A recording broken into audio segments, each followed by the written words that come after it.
Hey everybody, it's Brian from Carving is Fun, and I want to give you a quick rundown on how to sharpen these three-piece sets in its entirety and give you some tips and tricks on how to do it. So this one is from Shaft Tools. It's one of the ones that they just came out with, and they come out with three different tools in there: a regular Sloyd knife, a hook knife, detail knife, leather strop, and stropping compound, as well as the little carry case. These three knives, they come sharp enough out of the box to, you can already just start whittling and doing a little carving with them already, but sometimes you need to sharpen them. Maybe you want to reprofile the edge, or you want to bring it to like you accidentally damage them and you just want to redo it so that it's nice and super sharp again. Now they do give you the leather strop in the case with the stropping compound. This is primarily for honing. You can probably sharpen them with this stuff, but it's going to take a really long time and you're going to need a more coarse grit in order to actually remove enough metal to make a nice sharp point. This is just for at the end, like for maintenance and whatnot. I'll show you how to set this up in a little bit here, but for right now we're going to focus on actually sharpening these. Now for the bare minimum, what you're gonna want is just like a basic sharpening stone like I have here. This is a 2-part sharpening stone. One side's coarser, the other side's more finer. So this is like a 400 to 600 grit, and this is 800 to 1000 grit.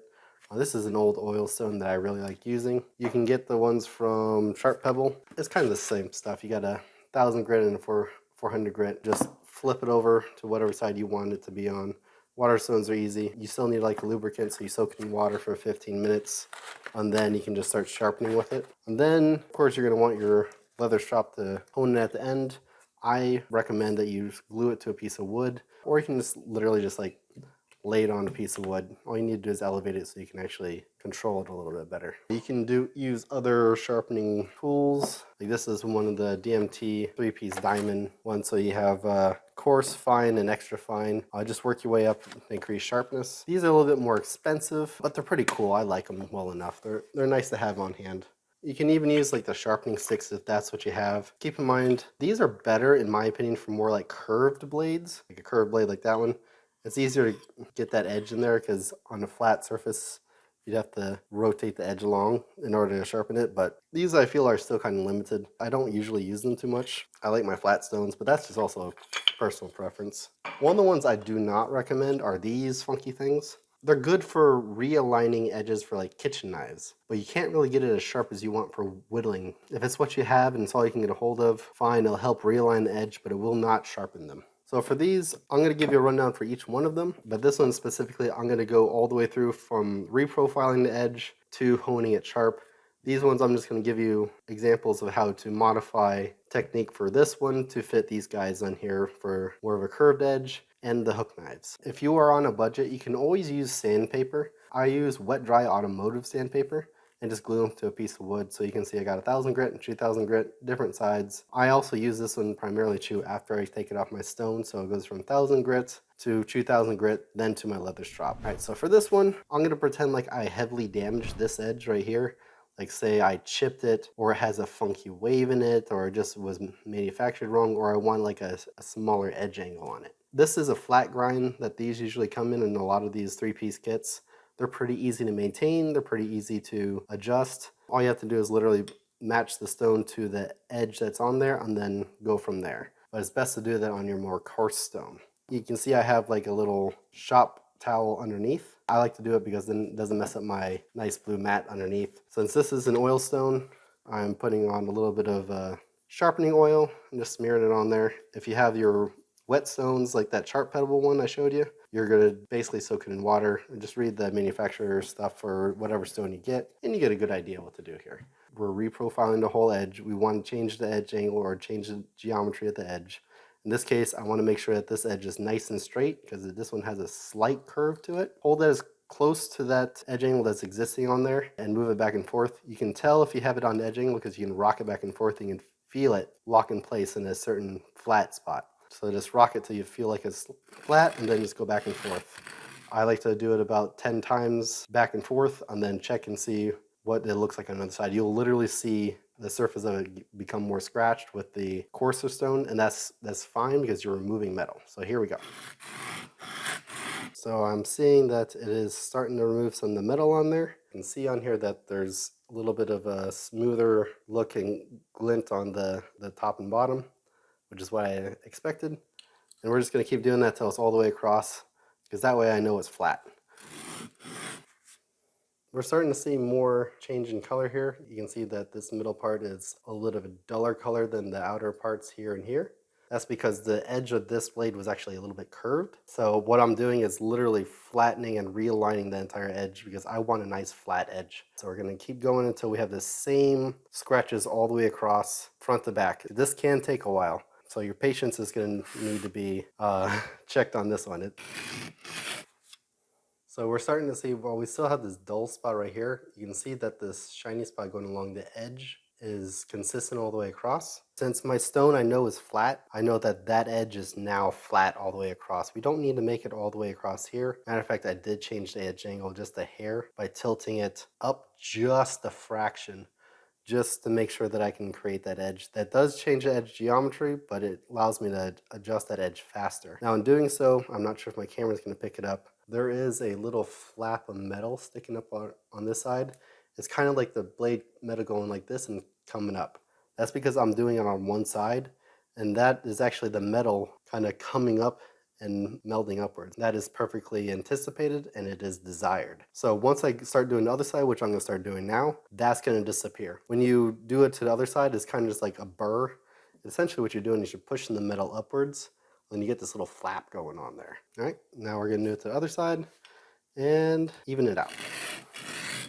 At the moment, zooms in here, and start seeing that little flap of metal popping up right here. That's the metal that was curling off on the backside, but since I'm grinding it from the other direction, oh, I think, yep, there it is. I actually just removed it.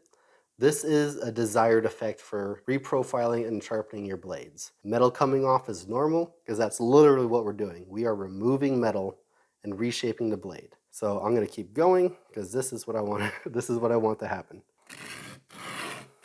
So I can start to see that I'm getting that nice glint on the edge going all the way across. It means I got that edge flattened on that side. So now what I'm gonna do is rotate back and forth.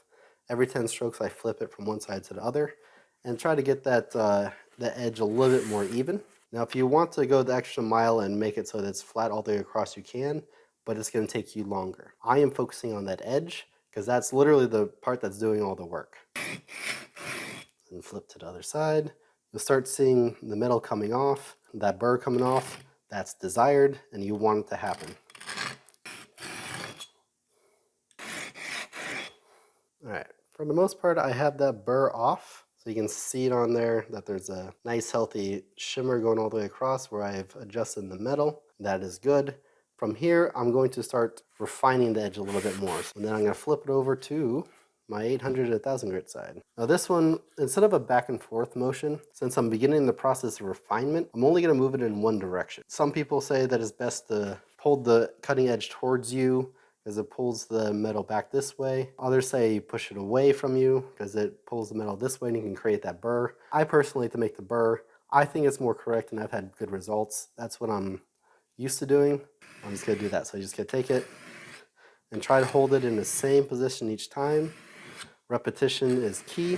If you're curious, just sit there and rock it back and forth and find that sweet spot. You'll feel it, and after doing it for a while, you'll understand like where it's supposed to be. Now keep in mind with the lower grit stones, you're gonna be removing a lot less metal, but you're starting to refine that edge and make it sharper. Take it, check it. It's looking good to me. And I like to rub my fingernail across it to find any rough spots. Like I'm not pushing in, I'm literally just, like if you just take your finger and just barely drag it across, I can feel there's a rough spot right here. And also, just so you know too, the amount of pressure you're applying to it is not necessarily like the harder you press, the more it's gonna take off. Just a good even pressure. You want even pressure over lots of pressure. Matter of fact, just taking it slow and focusing on how you're holding it will allow you to create a better edge overall. All right, I think that's about good for this stone. This is I'm gonna put it on my 2000 grit stone since I kind of took it off the 1000. And then again, all I'm doing is going in one direction. So this is pretty much what I like to call a pre-honing stage. This edge right now is much shinier than it was before. That's because we've slowly started removing the really deep coarse cuts that we put on there. The smoother the sandpaper and the stone we get, the smoother the steel gets and starts to polish it. You want a nice polished edge on there. Make sure you're doing both sides as evenly as possible. You can count to 10 or 20 per side and just flip it over. By the way, once you start doing it on sandpaper at this stage, you definitely don't want to start pulling it towards you or go back and forth. You want to drag the edge where the edge is facing towards you, or if you do it, you're going to pushing it. If I push it this way, you're going to start cutting into the sandpaper. Especially do that on a leather strop, you're going to tear it apart. Yeah, that's looking nice and polished on there, like glass. So once we got it to that point, I call this pre-honed. Again, this is pretty dang sharp. It's gonna cut right through the wood, no problem. But I like my blades a little bit sharper, and that's where the leather strops come in. If you ever need to hone your blades again, you shouldn't ever have to bring it to a stone. You can maintain it on a leather strop if you use it like every 15 to 30 minutes whenever you're using the blade. It just helps realign and hone that edge. You're taking off a very, very small amount of metal with the honing compound. Think of it as like super fine sandpaper. Most of these leather strips that come in the kits have a smooth side and a suede side. The smooth side looks really nice when you put the compound on there. It looks nice and smooth, but it is harder to put on. For the purpose of this video, we're going to apply it to the suede side because it's easy and it's going to take the least amount of time for you, and you can apply it evenly without any like extra heat or anything like that. It'll hone the edge just the exact same way. I have not found any difference doing it from one side or the other. This one, literally all we're gonna do is to take it and apply it like a freaking crayon, and that's really it. That's all you need. And to use it, it's just like you're using it like with what we're doing with the sandpaper here. You're taking that edge, holding it flat, and you're just literally stropping it. This is all you're doing. You're gonna see some of the stuff coming off. That's normal. Sometimes the grain has a direction. Yeah, this one has a direction to it. So you can see like one side was a little bit harder to go, so I'm gonna go with this side here. And then over time, just add more to it. You don't need to push your way in. That can actually damage it. Don't ever cut into it. Just apply light, even pressure, and go for it. So this edge right now, I'm starting to get a mirror finish on there. It took me 30 minutes to completely reprofile this edge and get it back up the whittling sharp. I can make nice little rolls on there. Very, very nice smooth cuts. And that's the full range of how to do just this one. All right, so if we're gonna do the curved edges, we're gonna be doing the exact same thing, but we're gonna part a different motion. Because for this one, it was just one direction. This one, since it's a curved edge, we can't just hold it flat and then move it across, because the only parts that's making contact is like this section right here. All this is not making contact with the whole thing. So I like to take it and like rotate the edge. So as I'm moving along, like the part where my finger is right now is making contact with my sharpening surface. So you're moving along and just rotating along. You'll be able to see that the edge is making contact at different points. Noted this is a little bit harder to do because you have to not only rotate the blade consistently, but keep the edge flat in a consistent plane that's already existing here. So right now you can kind of see that the edge is starting to change a little bit. You see up here it has a little bit more of a shininess to it. You can see it's not as shiny on the edge there, but there's some extra marks going along the edge right here. Just making sure that you're making a consistent contact with that edge is key. This will take practice. I don't expect anyone who just got these knives to be able to do this if you've never sharpened a blade before. Practice on the higher grit stuff at the beginning so you get the motion down instead of reprofiling the whole blade. You have to create some muscle memory in doing it, but the end result is a nice sharp blade. Now you can also choose if you want to pull it towards you or push it away from you. As long as you're rotating it to different sides, you should be fine. Keep it consistent for how you want to do it. That way you have a consistent edge. And then once you get it to the point that you want, it's the same motion on a leather strop. All you're doing is just taking it, you're rotating it, making sure that it's making the same contact with the edge all the way across, and you're just honing that edge down. So that one is good.